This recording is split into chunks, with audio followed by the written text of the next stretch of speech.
কয়েক হাজার বছর পুরনো পিরামিডের নিচে রয়েছে মিশরীয় রাজাদের গুপ্তধন, কিন্তু এই গুপ্তধনের সঙ্গে সঙ্গে সেখানে একটা আজব মমিও রয়েছে। ইতিহাস থেকে জানা যায় এই মমিটা একজন কৃতদাসের, যে রাজার স্ত্রীকে প্রচণ্ড ভালোবাসত আর তার কাছে ছিল প্রচুর কালো জাদুবিদ্যা। সে কালো জাদুর মাধ্যমে মৃত মানুষকে জীবিত করতে পারত, কিন্তু রাজা তাকে জীবিত অবস্থায় একটা মমি করে দিয়েছিল। যদি এই গুপ্তধন কেউ আনতে যেত আর কখনো তারা জীবিত অবস্থায় ফিরে আসতে পারত না। কিন্তু এই তিনজন গুপ্তধন খুঁজতে গিয়ে ভয়ঙ্কর মমিটাকে জীবিত করে ফেলে। এরপরই শুরু হয়ে যায় রহস্যের খেলা। তো বন্ধুরা, আর বেশি স্পয়লার দিয়ে গল্পের মজাটা নষ্ট করব না, তো আর কথা না বাড়িয়ে চলো সরাসরি গল্পে ঢুকে পড়া যাক। তো গল্পটি শুরু হয় 3500 বছর আগের দৃশ্য দেখিয়ে, অর্থাৎ 1290 খ্রিস্টাব্দে। প্রথমে আমাদেরকে মিশরের একটি শহরের দৃশ্য দেখানো হয়, যার রাজার নাম ছিল ফেরাউন। রাজা ফেরাউনের এক প্রেমিকা ছিল, যার নাম ছিল আকসানামুন। রাজার প্রেমিকা আকসানামুনকে কেউ স্পর্শ করতে পারত না, এবং রাজা তাকে ভালোবাসলেও আকসানামুন কখনো তাকে ভালোবাসত না। কিন্তু আকসানামুন একজন পুরোহিতকে ভালোবাসত, যার নাম ছিল ইমোটপ। তার কাছে অনেক জাদুশক্তি ছিল। ইমোটপের সবচেয়ে বড় জাদুবিদ্যা ছিল সে মৃত মানুষের আত্মাকে ফিরিয়ে এনে আবারও জীবিত করতে পারে। একদিন ফেরাউনের স্ত্রী আকসানামুন ইমোটপের সঙ্গে দেখা করতে আসে। তখন সেখানে রাজা ফেরাউন এসে পড়ে এবং তাদের দুজনকে একসঙ্গে ধরে ফেলে। কিন্তু তারা দুজনে মিলে রাজাকে মেরে ফেলে। ঘরের ভেতরে শব্দ শুনে বাইরে থাকা গার্ডেরা ঘরের দিকে আসতে থাকে, কিন্তু আকসানামুন ইমোটপকে বলে, গার্ডেরা আসার আগে তুমি এখান থেকে চলে যাও, কারণ আমার যদি কিছু হয়ে যায় তুমি আমাকে জীবিত করতে পারবে। এরপর ইমোটপের লোকজন তাকে নিয়ে সেখান থেকে বাইরে বেরিয়ে যায় এবং আকসানামুন সেখানে নিজের পেটে ছুরি দিয়ে নিজের জীবন নিজেই নিয়ে নেয়, কারণ সে জানত যে ইমোটপ তাকে আবারও বাঁচাতে পারবে। এরপর ইমোটপ সেই কাজে লেগে পড়ে এবং তার লোকজন আকসানামুনের সেই দেহ চুরি করে নিয়ে আসে। ইমোটপ তার জাদুবিদ্যা দিয়ে আকসানামুনকে প্রায় জীবিত করে ফেলছিল। এমন সময় সেখানে ফেরাউনের লোকজন এসে তাকে থামিয়ে দেয়। এরপর ইমোটপকে তারা নামের এক ভয়ঙ্কর সাজা দেয়। তারা তাকে জীবিত একটা মমিতে পরিণত করে এবং একটি কফিনে ভরে সেখানে কিছু ভয়ঙ্কর পোকা ছেড়ে দেওয়া হয়, সেগুলো যেন তাকে খেয়ে ফেলে। সেই কফিনটিকে আটকে একটা শক্তিশালী চাবি দিয়ে একেবারে বন্ধ করে দেওয়া হয়, যাতে কেউ কোনোদিন এই কফিনটিকে খুলতে না পারে। এর কারণ হলো, যদি ইমোটপ একবার এই শক্তিশালী চাবি খুলে বাইরে বেরিয়ে আসে, তাহলে সে পুরো মানবজাতির উপর ভয়ঙ্কর একটা রোগের মতো ছড়িয়ে পড়বে। যত বছর ধরে তাকে এভাবে আটকে রাখা হবে, ততই তার শক্তি বাড়তে থাকবে, যাতে কেউ এটা খুঁজে না পায়। তাই সেই কফিনটি মিশরের একটি বড় মূর্তির নিচে দাফন করা হয়। এরপর শত শত বছর এভাবেই পার হয়ে যায়, আর আস্তে আস্তে মূর্তিটি ছোট হতে থাকে, কারণ সেই জায়গাটি মাটির নিচে দাফন হয়ে যাচ্ছিল। এই জায়গাটির জন্য বিভিন্ন দেশের মানুষ প্রতিনিয়ত লড়াই করতে থাকে, কিন্তু এখন পর্যন্ত কেউ জানতো না এটা হলো সেই জায়গা যার মাটির নিচে এখনো শয়তানি শক্তি শ্বাস ফেলে। একবার যুদ্ধের সময় সেখানে এক আমেরিকান ফরাসি সৈন্যকে দেখা যায়। সেই সৈন্যটিকে শত্রুরা চারপাশ দিয়ে ঘিরে ফেলেছিল। হঠাৎ করেই শত্রুরা পালাতে থাকে, কারণ তার পেছনে সেই পুরনো মূর্তিটা ছিল, যার নিচে হাজার বছর আগে ইমোটপকে কফিনে বন্দি করে দাফন করা হয়েছিল। সবাই সেখান থেকে চলে গেলে হঠাৎই সেই জায়গাটির মাটির বালি উঠতে শুরু করে। এমনটা মনে হয় যেন বালির নিচে কেউ একজন আছে, আর সেই মাটির বালির উপরে একটি চেহারার সৃষ্টি হয়, যা দেখে সেই ফরাসি সৈন্যটা সেখান থেকে পালিয়ে যায়। এরপর সিনেমার দৃশ্য পরিবর্তন হয় এবং আমাদেরকে আরেকটি জায়গাকে দেখানো হয়, যার নাম হচ্ছে হামানাত্র। 3 বছর পর মিশরের একটি মেয়েকে আমরা এখানে দেখতে পাই, যার নাম হচ্ছে এভলিন। এই এভলিন হলো একজন প্রত্নতত্ত্ববিদ, এবং এখানে প্রত্নতত্ত্ববিদ বলতে বোঝানো হয়েছে যারা মিশরের ভাষা এবং সংস্কৃতি নিয়ে পড়াশোনা করে। এই কারণে এভলিন মিশরের পুরনো ভাষা জানত। এভলিনের এক বড় ভাই আছে। একদিন সে এভলিনের কাছে এসে একটা অদ্ভুত জিনিস দিয়ে তাকে বলে, আমি এটা মাটি খোঁড়ার সময় পেয়েছি। সেই জিনিসটার বোতাম টিপে এভলিন সেটাকে খুলে ফেলে, আর এটা হলো সেই কফিনের চাবি। সেই কফিনের চাবি যেটাতে ইমোটপকে হাজার বছর ধরে আটকে রাখা হয়েছিল। আর সেই চাবিটার ভেতরে এভলিন একটা নকশা খুঁজে পায়, আর এটা হলো সেই হামানত্র শহরের নকশা। এটা দেখার পর এভলিন তার বাবার বন্ধুর কাছে চলে যায়, কারণ তার কাছে একটা লাইব্রেরি আছে এবং তার সঙ্গেই মূলত এভলিন কাজ করে থাকে। এভলিন চাবি থেকে পাওয়া নকশাটি তাকে দেখায়। তখন সে বলে, এগুলো মন গড়া কাহিনী ছাড়া আর কিছুই নয়। এমন কথা বলার কারণ হলো এর আগে যারা সেখানে গিয়েছিল তারা আর কেউ কখনো ফিরে আসেনি, তাই সে চায় না যে এভলিন সেখানে চলে যাক। কিন্তু এভলিন তার কোনো কথাই কানে নেয় না, সে যে কোনো মূল্যেই সেখানে যেতে চায়। এরপর সে তার ভাইকে জিজ্ঞাসা করে সে কোথা থেকে এই চাবিটা পেয়েছে। এরপর তার ভাই বলে এটা আমি একজন লোকের কাছ থেকে চুরি করেছিলাম এবং সেই লোকটা ছিল একজন আমেরিকান, আর সেই লোকটি এখন জেলে আছে। এরপর সেই আমেরিকান লোকটির খোঁজে এভলিন এবং তার ভাই মিলে জেলে চলে যায়। আর এই লোকটা হলো সেই লোক যেই লোকটি 3 বছর আগে ওই মূর্তির সামনে দাঁড়িয়েছিল। সেই লোকটির নাম হলো রিক। সে তাদেরকে দেখেই বুঝে যায় তারা দুজন কেন এখানে এসেছে। রিককে আজকে ফাঁসি দেওয়া হবে, তাই বাঁচার জন্য সে তাদেরকে বলে আমি যেখান থেকে এই চাবিটা পেয়েছি সেই জায়গাটায় যদি তোমরা যেতে চাও তাহলে আগে আমাকে এখান থেকে বের করতে হবে। এরপর রিককে ফাঁসি দেওয়ার জন্য সেখানে নিয়ে যাওয়া হয়। অন্যদিকে এভলিন সেখানকার জেলারের সঙ্গে কথা বলে রিককে সারানোর ব্যবস্থা করে, কিন্তু তারা তাতে রাজি হয় না। কোনো উপায় না পেয়ে এভলিন সেই জেলারকে জানায় যে হামানত্র শহরের নিচে অনেকগুলো গুপ্তধন আছে, আর সেটা কোথায় আছে তা রিক ভালো করেই জানে। তুমি যদি তাকে ছেড়ে দাও তাহলে সেই গুপ্তধনের 25% তোমাকে দেওয়া হবে। এই কথা শুনে সেই জেলার রিককে ছেড়ে দিতে রাজি হয়। এরপরে তারা সবাই মিশরের উদ্দেশ্যে রওনা হয় সেই গুপ্তধন খোঁজার জন্য। তারা মিশরে যাওয়ার জন্য জাহাজে উঠে পড়ে। সেখানে গিয়ে তারা জানতে পারে সেখানে আরো আমেরিকানরাও আছে যারা সেই গুপ্তধন খোঁজার উদ্দেশ্যে যাচ্ছিল। এরপর জাহাজে বসে এভলিন সেই বই পড়তে থাকে। তখন সেখানে রিক চলে আসে। এভলিন বলে সে সেরা ইতিহাসের বই খুঁজছে, এতে মিশরের রাজকীয় খামেদের গোপন রাজকীয় শক্তির কথা লেখা আছে, আর তার ওই বইটাকে চাই। আর এই বইটা হামানত্র শহরের কোথাও না কোথাও দাফন করা আছে। এরপর তারা মিশরের সেই জায়গায় পৌঁছে যায়। সেখানে গিয়ে রিক তাদেরকে একটা মূর্তিকে দেখায় আর বলে এই মূর্তির প্রায় অর্ধেক অংশ মাটির নিচে ডুবে আছে। তারপর সবাই মাটির নিচে সেই জায়গাটায় চলে যায়। সেই জায়গাটায় ঢুকে তারা দেখতে পায় এই জায়গাটা অনেক অন্ধকার, তাই এভলিন সেখানে রাখা একটা আয়না উপরে আলোর দিকে ধরে, আর সঙ্গে সঙ্গে সেই আলো প্রতিফলিত হয়ে সেখানে রাখা অন্যান্য আয়নার উপরে গিয়ে পড়ে, যেন আলো এক জিগজ্যাকের মতো সব জায়গায় পৌঁছে যায়। আর এটা অনেক পুরনো পদ্ধতি ছিল যেটার মাধ্যমে সেখানকার মানুষ ভেতরে আলো আনত। এরপর এভলিন সেই জায়গাটায় ওই বইটিকে খুঁজতে থাকে। অন্যদিকে সেই লোকটিকে দেখা যায় যার ফাঁসির সাজা মাফ করানো হয়েছিল। সে ভেতরে চলে যায় সোনা খোঁজার জন্য এবং সে ভেতরে গিয়ে দেয়ালে লাগানো পুরনো অনেক দামি পাথর দিয়ে সাজানো চিত্রকর্ম দেখতে পায়।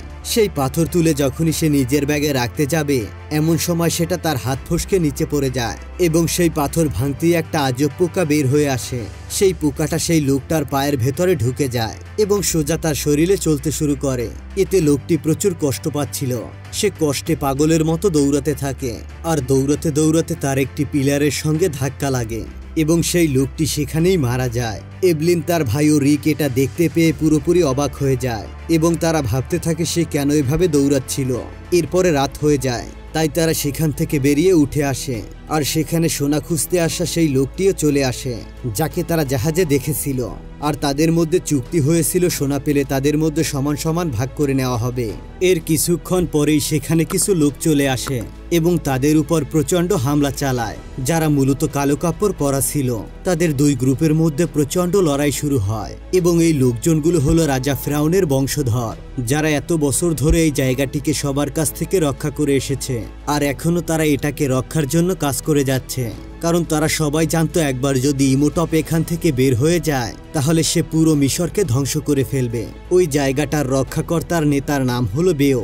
সে এখানে সোনা খুঁজতে আসা সবাইকে হুমকি দেয় আর বলে কালকের মধ্যেই সবাই যেন এখান থেকে চলে যায়। এটা বলে সে ওখান থেকে চলে যায়, কিন্তু এসব কথা বলার পরেও তারা সবাই ওখানে থেকে যায়। সেখানে গিয়ে তারা সবাই আলাদা আলাদা হয়ে সোনা খুঁজতে থাকে। তারা সেখানে একটি বক্স খুঁজে পায়, আর সেই বক্সের উপর লেখা ছিল কেউ যদি মৃত লোককে জীবিত করে তাহলে তার উপর একটি অভিশাপ লাগবে, আর এই বক্সটা খুলে সেখানে সব মানুষের রক্ত খেয়ে নেবে আর তাদের আলাদা আলাদা অঙ্গ চুরি করে নিয়ে নতুন একটা রূপ ধারণ করবে। সে তাদের এই দুনিয়ায় এসে পুরো মানুষের দুনিয়াটা দখল করে নিবে। সবাই এটাকে অন্ধবিশ্বাস মনে করে বক্সটিকে খুলে ফেলে। বক্সটি খুলতেই সেখানে তারা সেই জাদুকরি বইটিকে খুঁজে পায় যেটা পড়ে 1000 বছর আগে ইমোটপ তার প্রেমিকাকে জীবিত করার চেষ্টা করেছিল, কিন্তু একটি শক্তিশালী তালা থাকায় সেটাকেও খুলতে পারছিল না। আর এটার চাবিটাই মূলত এভলিন পেয়েছিল। এপাশে এভলিন, তার ভাই এবং রিক দাঁড়িয়েছিল।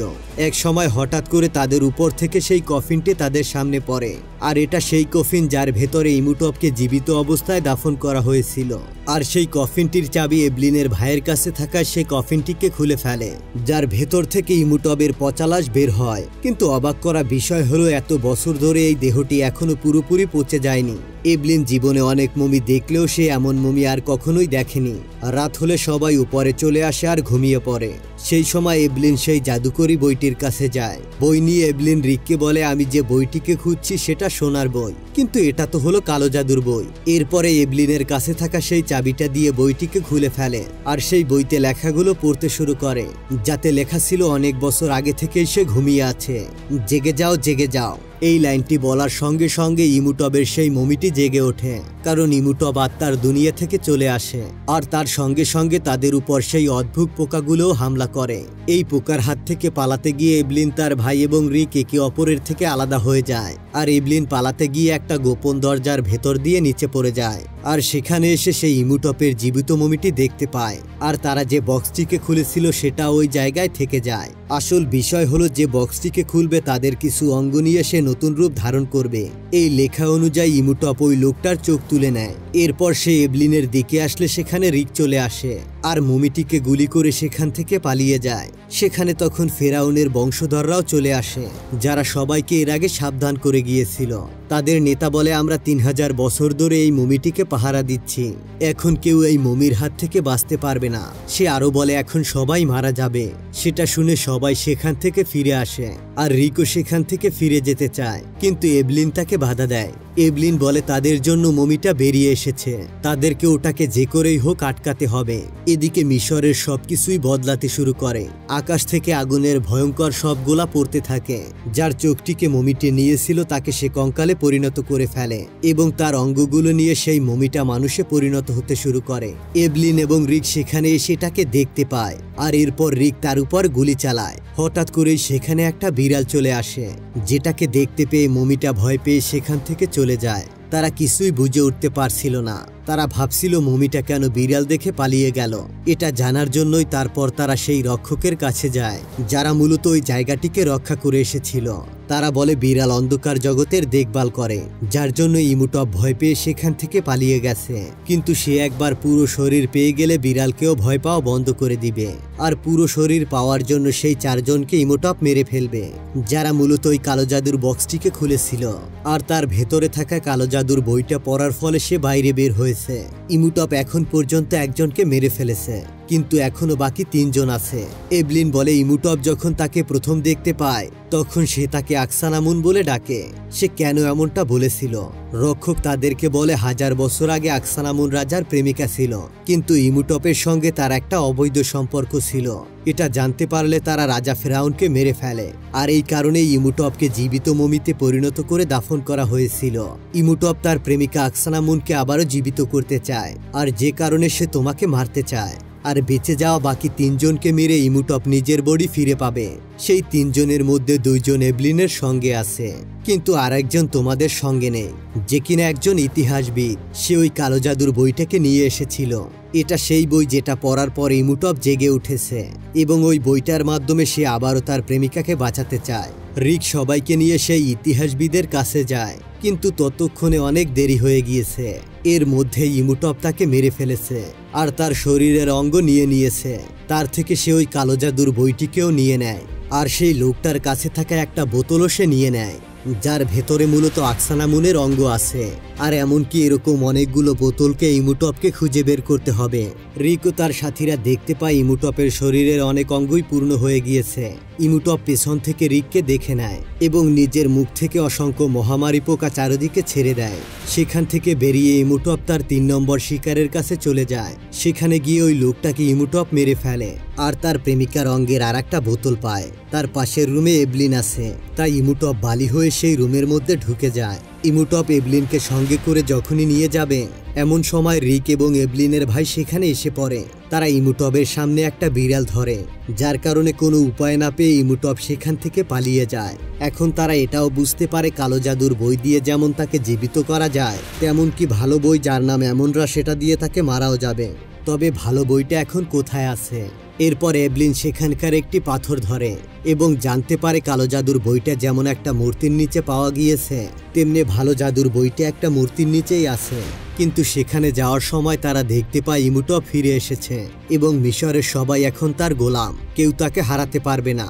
সব লোকজন এভলিনদেরকে ঘিরে নেয় আর ইমুটপ সবার সামনে এসে এভলিনকে বলে, যদি তুমি আমার হাত ধরো তাহলে আমি বাকিদেরকে ছেড়ে দেব।